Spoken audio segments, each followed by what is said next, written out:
De retour sur le plateau des 24 heures chrono de l'International. Et bien évidemment, nous sommes maintenant à la 15e ville, la 26e émission de cette 12e session. Et bien évidemment, nous arrivons enfin au Chili, à Santiago. Et bien évidemment, vous pouvez nous commenter, vous pouvez réagir sur hashtag 24hchrono.tv.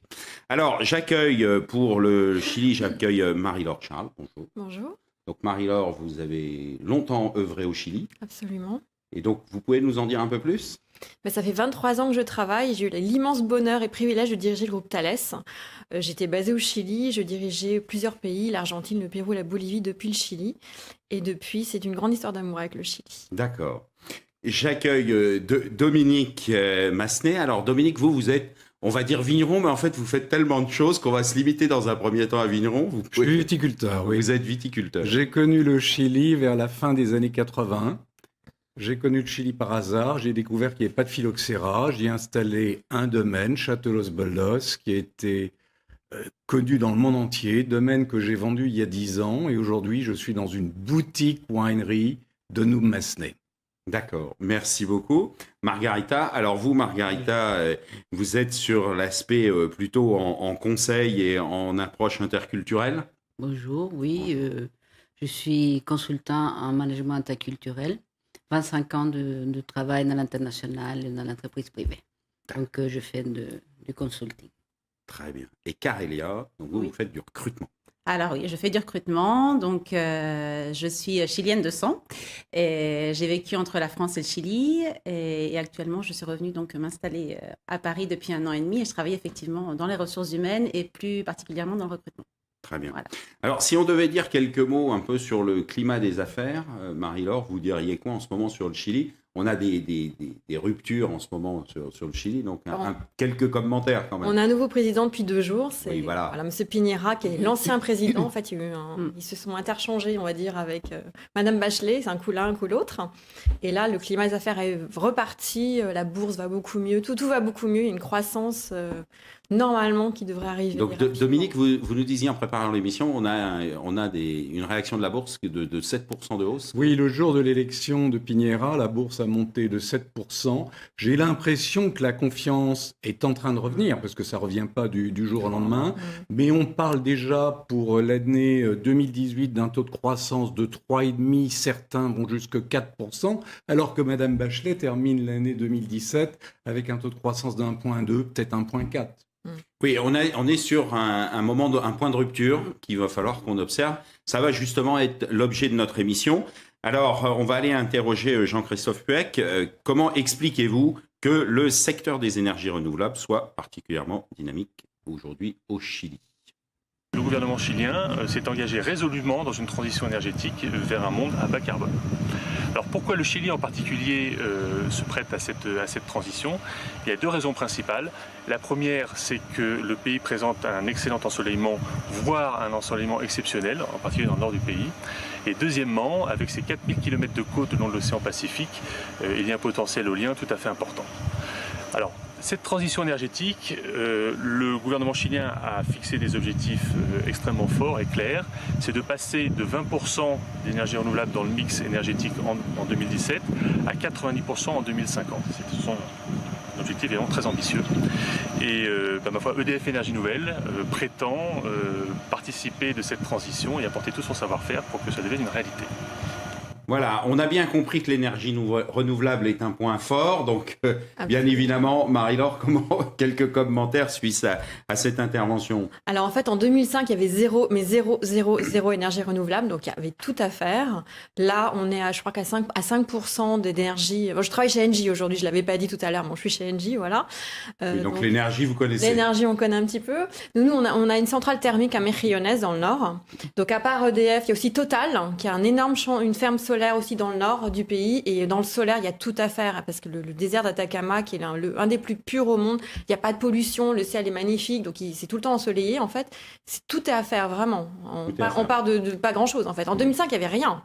Donc, on est sur les secteurs d'énergie et très très fort au Chili. Enfin, il y a un vrai développement. Il y a un vrai développement, voilà. Il y a l'éolien aussi, la DCN, donc qui est maintenant Naval Group, a aussi testé en mer. C'est dommage que Philippe Farge ne soit pas là, c'est le patron de Naval Group Chili. Donc je pensais qu'il allait en parler. Enfin voilà, mais donc c'est vraiment, il y a tout à faire, n'hésitez pas. Et le climat des affaires est très bon. Très bon. Je pense qu'on va en parler tout à l'heure. On va en parler.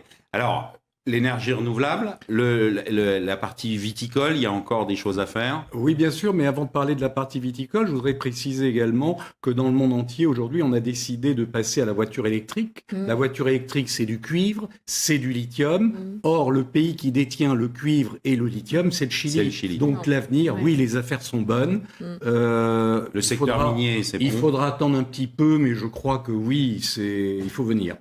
Il faut venir. Et simplement sur les autres secteurs, donc on a vu l'énergie, on voit le secteur minier. Alors, en général, je répondrai de la manière suivante, spécialement aux auditeurs, aux jeunes qui nous écoutent. Il faut venir en ciblant ce que l'on veut faire ce qui n'existe pas, ou mieux faire ce qui existe. C'est simple. Ouais, c'est simple.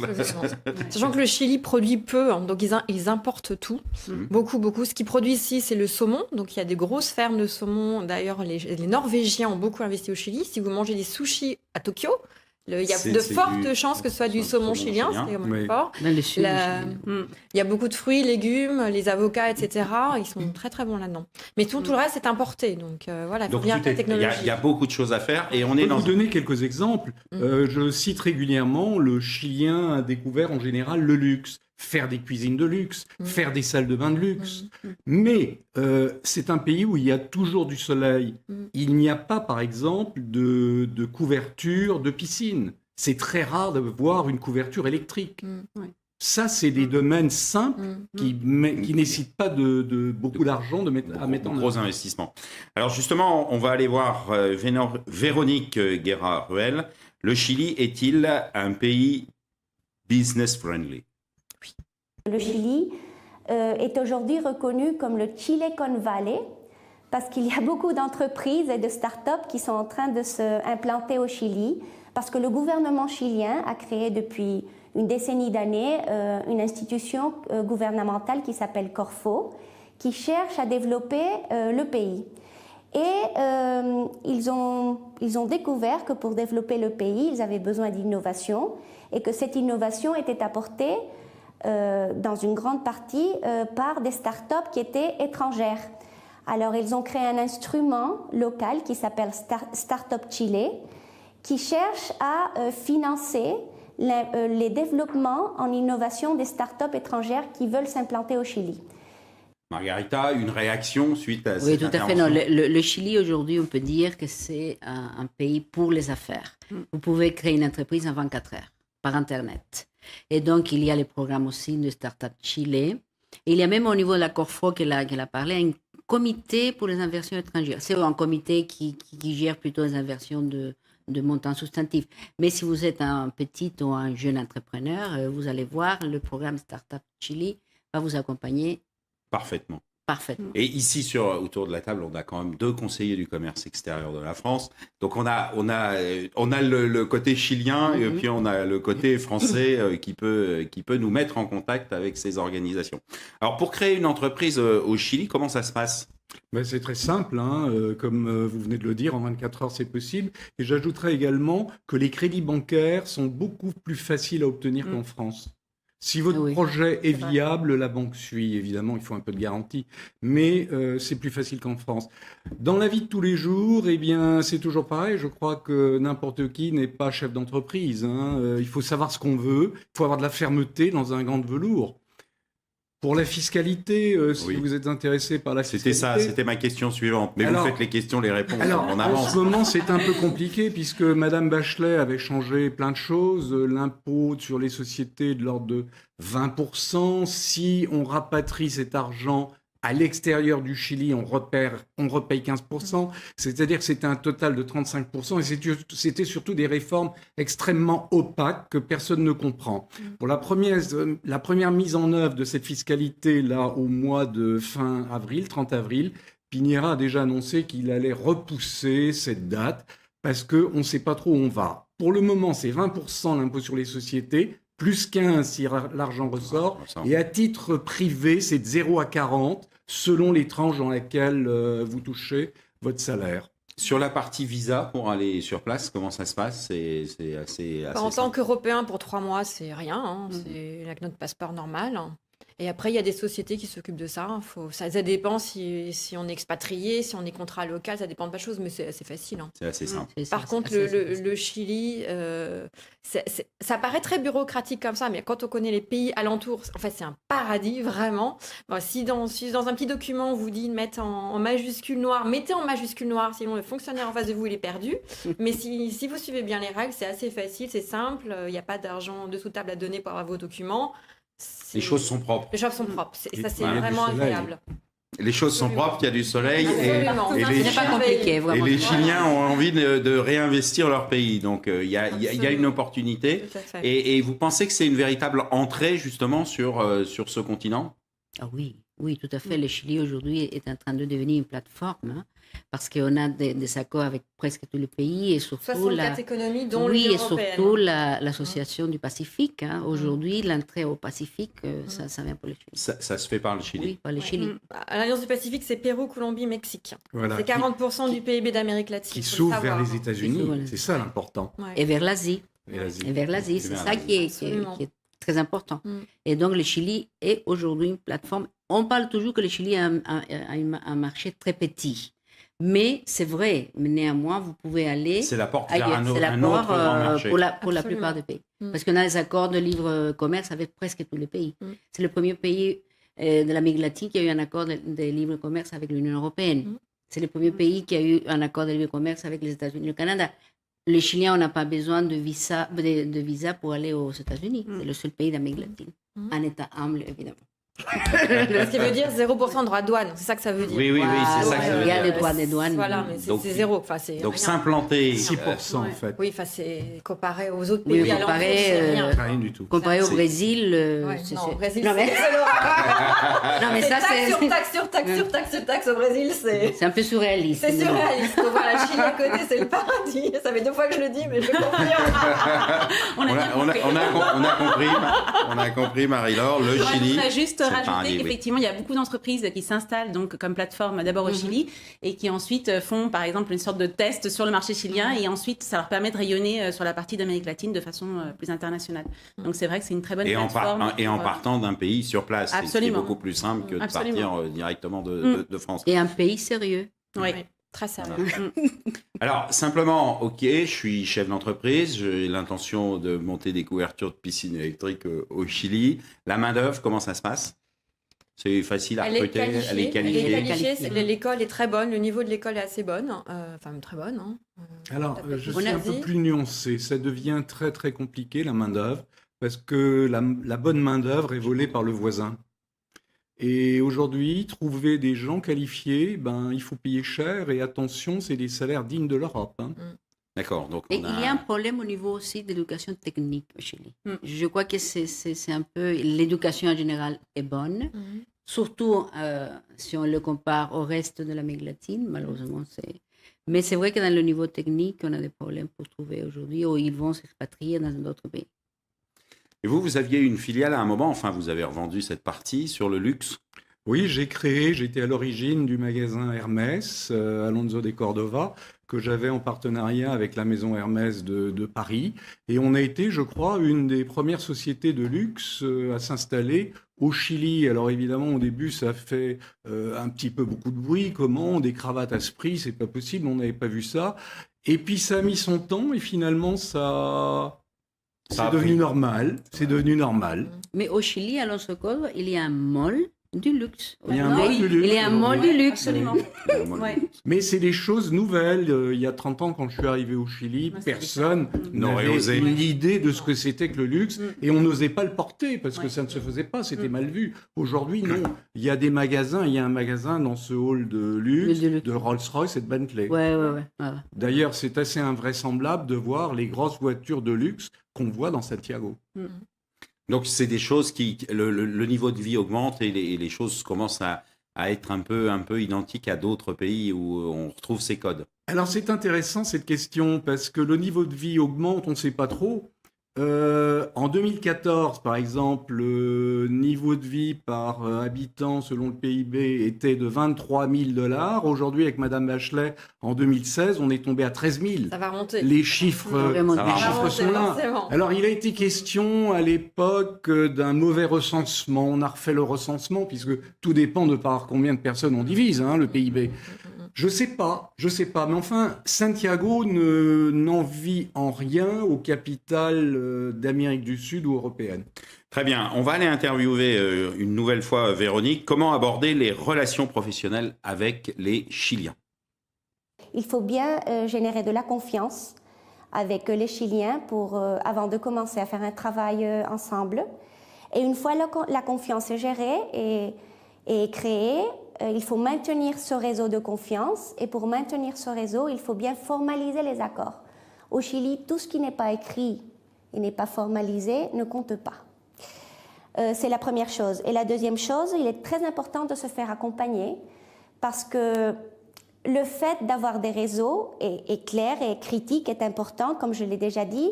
Et pour créer ces réseaux, il faut se faire aider par quelqu'un, par une institution, soit la chambre de commerce ou une autre, qui puisse aider aux entreprises à bien connaître les personnes adéquates pour créer le réseau. Merci beaucoup de cet éclairage. Alors, Carélia, comment vous percevez justement cette différence culturelle dans le business et au travail? Alors vous, chilienne, mais vous vivez en France maintenant, donc vous... Bien sûr. Je pense déjà que les relations professionnelles, elles sont peut-être un peu moins informelles.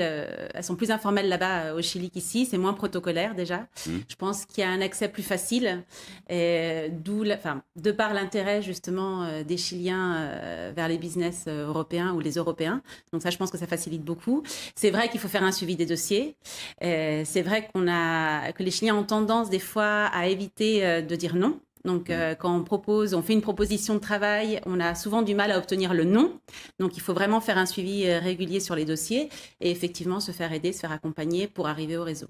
Comment vous accompagnez justement les entreprises dans l'interculturel par rapport au Chili? Bon, dans l'interculturel, vous savez, moi, j'ai fait pas mal de travail de coaching de expatriés qui vont au Chili et j'ai eu des feedbacks assez positifs. Ils ne se sentent pas si dépaysés qu'on pourrait imaginer. Mais il y a des différences quand même. Il y a par exemple, il y a un cadre de EDF qui m'a fait un feedback très drôle parce qu'il a inventé un mot qui s'appelle le présentéisme. Les Chiliens aiment rester au bureau jusqu'à tard pour faire semblant qu'ils travaillent. Mais je crois que la différence, les chocs culturels n'est pas si fort, par exemple, si on allait en Chine. Oui. Je crois que c'est quand même des on est dans cultures plus ou moins. On parle même du Chili comme l'extrême Occident. Donc je crois que les chocs n'est pas si fort. C'est l'Europe au soleil en fait. Et puis surtout ce qu'on se disait en préparant l'émission, c'est vrai qu'ils nous adorent. Nous les Européens, on est très bien vus au Chili, ce qui n'est pas du tout le cas dans les pays voisins. Donc il faut vraiment en profiter. Si on a un nom étranger, il faut surtout bien le mettre. C'est un plus. Vraiment. Européen, parce que si vous êtes haïtien ou... Oui, européen de la vieille Europe. Voilà, je suis bien d'accord. Européens, parce qu'ils viennent tous de l'Europe, en fait. Oui. Mais ils sont très attachés. Ils sont très attachés. Dominique, votre perception, vous, après tant d'années au Chili? Alors effectivement, le Chili est un pays de réseau. Maintenant, pour les investisseurs qui nous écoutent et qui souhaitent venir au Chili, je dirais attention, c'est une question de taille. Il est certain qu'un grand groupe aura un partenariat privilégié, connaîtra son actionnaire, etc. Les petits, moi je dis attention, les petits, allez-y seuls. Moi, Château Los Boldos, j'étais 100% propriétaire. Aujourd'hui, dans mes affaires, et à part Hermès, j'étais toujours 100% propriétaire de mes affaires. Il faut quand même préciser aux auditeurs qui nous écoutent ou qui nous regardent, la justice ne fonctionne pas au Chili. Ça veut dire que tant que les affaires vont bien, tout va bien. S'il y a un problème, on est vraiment en face d'un problème. Je conseille à tous les gens qui vont aller au Chili de prévoir une clause d'arbitrage, de préférence internationale. C'est clair. C'est très clair. Alors, on va faire juste un petit dernier conseil en management, peut-être, sur l'aspect, comment vous avez vécu cet aspect au quotidien, au travail? Un point particulier que vous voudriez, un regard particulier? Les Chiliens travaillent plus au feeling que nous, beaucoup plus. D'accord. Ils sont plus, je fais confiance ou pas? Oui. Voilà. Oui. Très bien, vous Et c'est confirmez? sur la durée, c'est Oui. sur la durée. Vous Sur confirmez. la Vraiment. longueur, je pense, oui, effectivement. Ouais. Elle parlait de confiance, je pense que c'est vrai. Il faut Oui. savoir développer la confiance Et sur la la longueur. Et là, il faut du Et la temps. confiance, c'est du temps. Oui, C'est du temps. exactement. Exactement. Absolument. Exactement. Très bien, on se retrouve dans quelques instants après cette petite page de pub.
De retour sur le plateau de TV5 Monde pour les 24 heures chrono de l'international. Et comme je vous le rappelle, nous sommes à Santiago, au Chili. Alors, justement, comment ça se passe la vie quotidienne au Chili? Alors, le coût de vie, par exemple, comment on est? Alors, vous n'êtes pas tous d'accord sur le niveau de... D'accord, non. Alors, Enfin, le coût de vie par rapport, si on compare par rapport à la France, si on a un revenu similaire en parlant d'un bon salaire, je sais pas, d'un cadre par exemple, ce que la personne peut opter à avoir à Santiago en termes de logement est beaucoup plus grand par exemple et beaucoup moins cher de ce qu'on peut trouver à Paris, en sachant qu'à Paris c'est extrêmement ouais, enfin, cher. on, Voilà, on c'est- compare Paris et Santiago. Oui, là. effectivement, mais il y a la possibilité d'avoir un logement de grands espaces à des prix qui finalement par rapport à ici, voilà, sont pas. Ouais, moi, je confirme, j'ai vécu 4 ans au Brésil. Franchement, je vivais 100 fois mieux à Santiago et beaucoup moins cher, mais beaucoup. Et le Brésil, c'est à côté, quoi. C'est pas Paris. Hein. Le logement? C'est-à-dire que si on a les moyens, eh bien, effectivement, on vit très bien à Santiago. Maintenant, j'essaie quand même d'informer. Le salaire minimum est de 270 000 pesos, c'est-à-dire 400 euros. Mhm.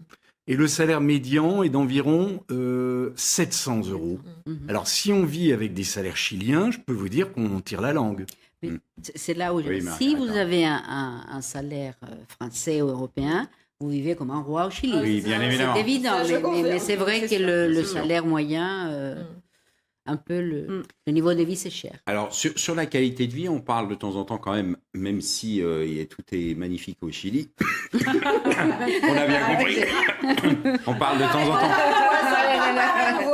On parle de temps en temps de pollution quand même au Chili. Oui, alors, Ouais. juillet, août, c'est une Oui. horreur. Juillet, août, c'est l'horreur. C'est l'hiver, donc au Chili. Et Santiago est dans une cuvette, en fait. Donc il y a une pollution. Enfin, c'était trois cotons tous les soirs. Hein. Ouais. C'est un des pays les plus. Santiago, c'est une des villes les plus polluées au monde Ouais. avec Mexico et Tokyo. Mais c'est que En juillet, hiver, août. en C'est hiver. que En juillet, hiver, août. en hiver. Juillet, C'est août. que juillet, août. Mais ce qu'il faut savoir, c'est vraiment, enfin, quand on a des enfants, par exemple, en bas âge, c'est vraiment, c'est problématique parce qu'il y a des problèmes respiratoires. Voilà, c'est les personnes âgées et les enfants qui sont les plus touchés quand il y a des périodes critiques de pollution. Mais les Alors, gouvernements. je voudrais préciser que là aussi, il n'y a pas vraiment la volonté politique de décontaminer. Parce que cette contamination, elle vient de toutes les entreprises qui sont concentrées dans Santiago. Il faudrait qu'on fasse des avantages fiscaux pour qu'on aille en province, etc. Et que toutes ces entreprises quittent cette banlieue parisienne, cette banlieue... Voilà,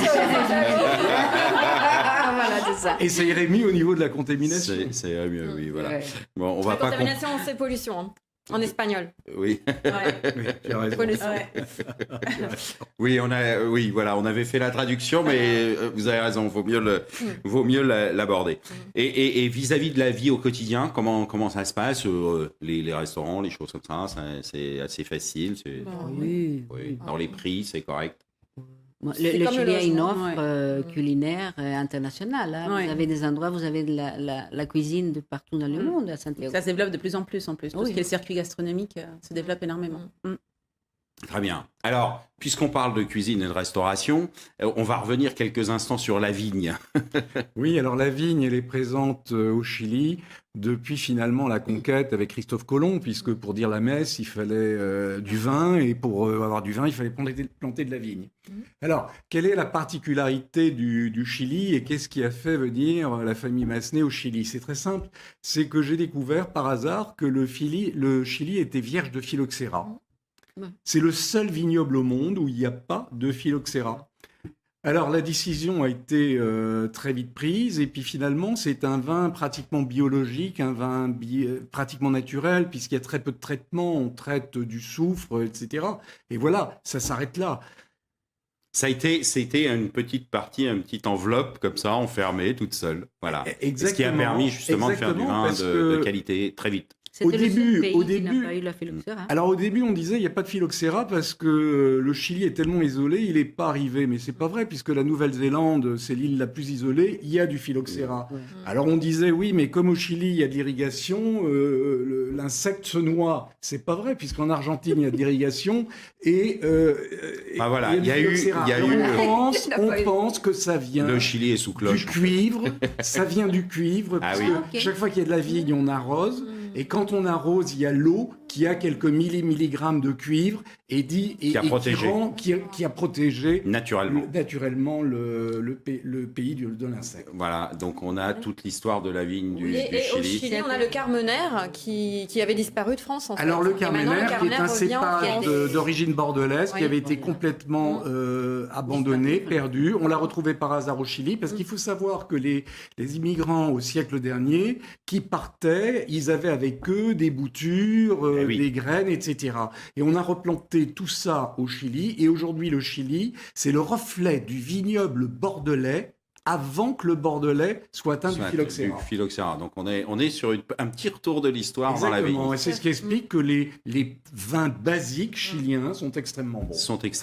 D'où donc c'est grâce à nous, quoi, en fait. Je pense que l'arrivée des Français, l'arrivée des Européens a amené énormément de choses dans les techniques, dans le matériel, dans la matière, dans la taille, etc. Du coup, peu de pesticides et typiquement, on est dans le bio depuis très longtemps. Exactement. Très bien, on va aller aborder le sujet suivant avec Laure-Hélène Filol sur qu'en est-il de la sécurité à Santiago. Santiago est une ville assez sûre, bien sûr, c'est une mégalopole où il existe une certaine insécurité dans certains quartiers. Il faut bien sûr faire attention à vos effets personnels et bien sûr ne pas montrer des excès de richesse ostentatoires dans les lieux plus publics ou plus touristiques. Mais en général, c'est une ville assez agréable où on peut se promener. Et moi, par exemple, en tant que femme, je n'ai aucune sensation d'insécurité. Je me déplace dans la ville en taxi, en bicyclette ou en voiture personnelle. Donc c'est une ville qui est agréable. Il existe certains cas de cambriolage ou de vol à la tire, mais ça reste pour une ville latino-américaine très sûre. Merci pour cet éclairage sur la sécurité. Alors, comment vous vivez justement cette sécurité ou cette partielle insécurité? Faut appeler les mots un chat, comme on dit. Voilà. Oui, Margarita. Je vais vous dire qu'on peut dire que le Chili et Santiago en particulier, c'est une ville sûre. Si on le compare, moi j'ai vécu au Mexique, j'ai vécu au Brésil, et c'est vraiment le paradis. Néanmoins, c'est vrai qu'il y a comme partout des problèmes de sécurité, c'est général, je crois. Il faut faire attention, il ne faut pas sortir avec des bijoux, c'est partout. Mais je crois que dans le contexte latino-américain, le Chili, c'est un pays quand même assez sûr. Alors justement, Dominique, vous pensez qu'il y a quand même un changement ces dernières années? Il faut être de toute façon low profile. Ok. Ouais. Vous avez une grosse voiture, vous êtes suivi, on appelle ça porte en assaut et vous êtes attaqué. Moi, je crois qu'il y a beaucoup de violence. Je ne partage pas tellement ce point de vue. Personnellement, j'ai fait l'objet de menaces de mort. Personnellement, je suis armé. Il y a beaucoup de violence. C'est pas drôle, là, du coup. Non, pas du tout. Hein. Nous, on compare avec les pays alentours, Ouais. en fait. Oui. C'est pour Ouais. ça, c'est en On comparaison. compare avec c'est le- en parce qu'au comparaison. Brésil- Nous, au Brésil, il y a des morts tous les jours, mais tous les jours. À Puis au Santiago, il n'y a Mexique, pas les morts tous quand les ils jours. séquestrent, Au Mexique, express, ouais. ce Au genre de Mexique, choses. à Sinaloa, il y a 8 morts par minute. Ouais, c'est énorme. Il faut comprendre que l'immigration récente ouverte par Mme Bachelet a ramené énormément de gens qui n'ont pas de travail. Le trafic de drogue est devenu généralisé. Lorsqu'il y a de la drogue, il y a de la violence. Il y a forcément de la Tout à fait. violence, oui. Ouais. Donc il y a des choses qui vont peut-être rentrer dans l'ordre dans les mois à venir, mais espérons. Espérons. Voilà. Et alors, quand on dit sécurité, assez souvent dans ce genre d'émission, on parle aussi santé, le système de santé, bon niveau de système de santé. Alors, bon niveau de système de santé, si on a les moyens de se payer un bon niveau de système de santé. C'est-à-dire que c'est pas accessible à tout le monde. Donc, voilà, c'est pas... L'accès à la santé et à l'éducation n'est pas pareil pour tout le monde. C'est un bon niveau de santé, mais c'est privé. Ah oui, Voilà. absolument. Mais c'est Alors- les entreprises qui payent. Moi, chez TS, je payais, ça s'appelle ISAPRE, c'est un genre de mutuelle en France, Ouais. en fait. Si les Et- entreprises payent, Payent la vos mutuelle. salariés Ouais. sont bien couverts, pas de en fait. souci. Avant les années 90, on avait un système comme en Europe. Après les années Ouais. 90, c'est une privatisation de l'éducation et de la santé. Et on est dans le système de capitalisation comme aux États-Unis. Justement, en parlant d'éducation, on va aller voir Régis Hautecoeur, qui est le chef d'établissement du lycée Antoine de Saint-Exupéry, bien évidemment le lycée français de Santiago. Alors, quel enseignement au lycée Antoine de Saint-Exupéry? Nous proposons une double voie, bac PSCU, la voie PSCU permettant d'entrer dans les universités chiliennes, la voie bac permettant évidemment d'aller dans le système français et dans d'autres systèmes internationaux.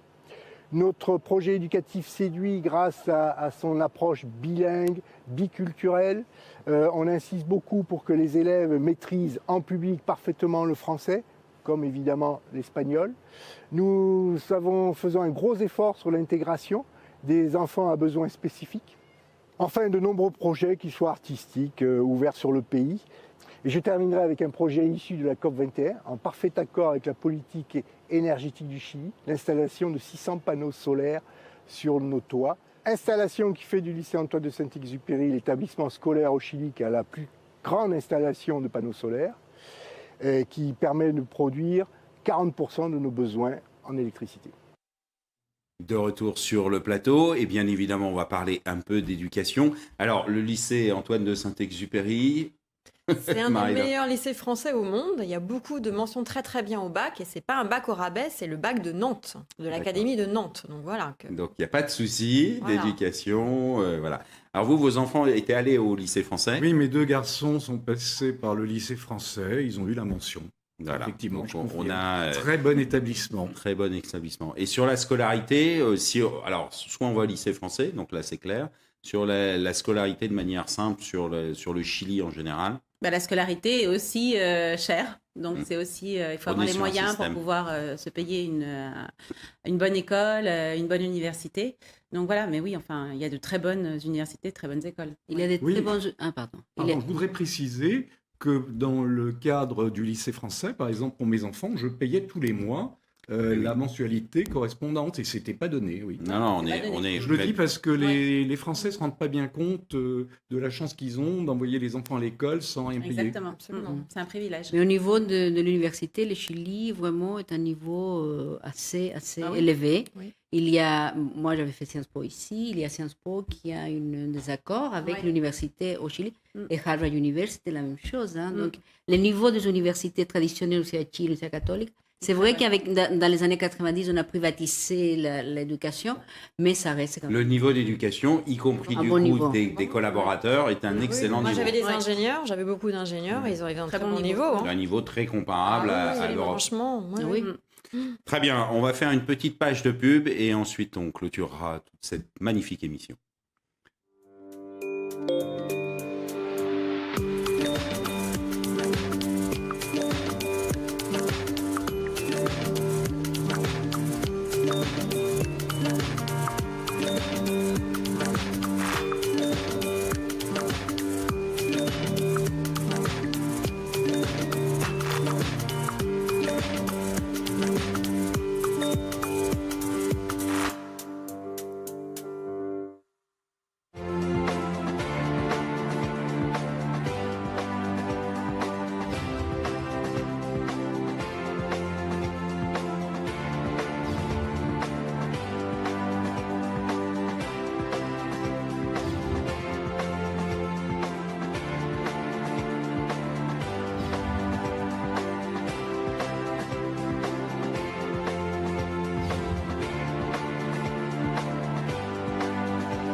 De retour sur le plateau de TV5 Monde pour les 24 heures chrono de l'international et bien évidemment clôturer cette émission sur le Chili. Alors juste pour compléter un peu ce qu'on avait juste avant, on a un tel niveau que quand on est français et qu'on arrive sur place, vous disiez... C'est pas toujours facile effectivement parce qu'il y a de très bonnes écoles, très bonnes universités à un très haut niveau, comme disait Margarita, avec beaucoup d'accords des fois à l'international. Oui. Et c'est vrai que quand les Français arrivent sur place et pensent trouver un travail rapidement, c'est pas toujours vrai, c'est pas toujours la réalité parce qu'il y a une concurrence qui n'est pas moindre. Et pour ça, vous pouvez aller à la Chambre de commerce, dont on a vu la présidente tout à l'heure. Il y a une bourse à l'emploi, en fait. Donc, c'est sur Internet, Cámara de Comercio Franco-Chilena.cl. Et vous avez des postes à pourvoir. Hein, donc, n'hésitez pas à regarder. Très bien. Les Chili a des capacités nationales. Juste un petit dernier point, quand même. La notion sortie culturelle, Santiago. Ça, c'est le petit bémol.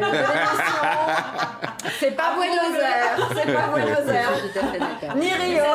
Mais on peut aller à Buenos Aires le week-end pour aller voir une... Alors, vous qui vivez sur place en permanence. À Santiago, c'est davantage sportif. On va se promener dans les Andes. Ouais. On va faire des week-ends au bord d'un lac. Voilà.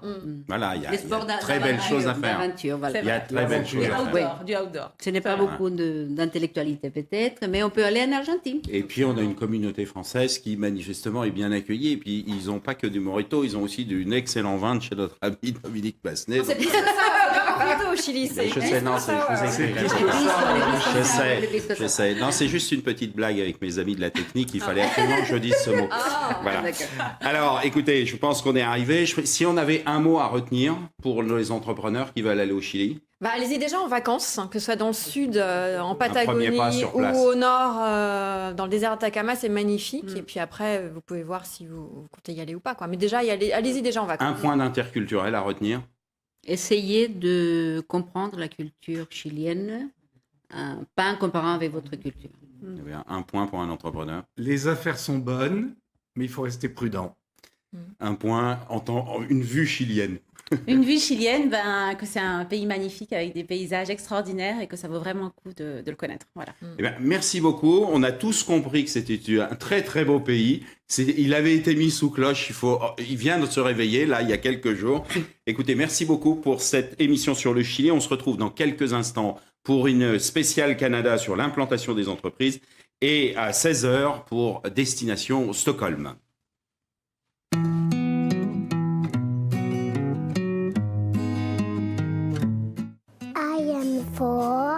I can read and I can write. C'est 4 ans, je sais lire et je sais écrire.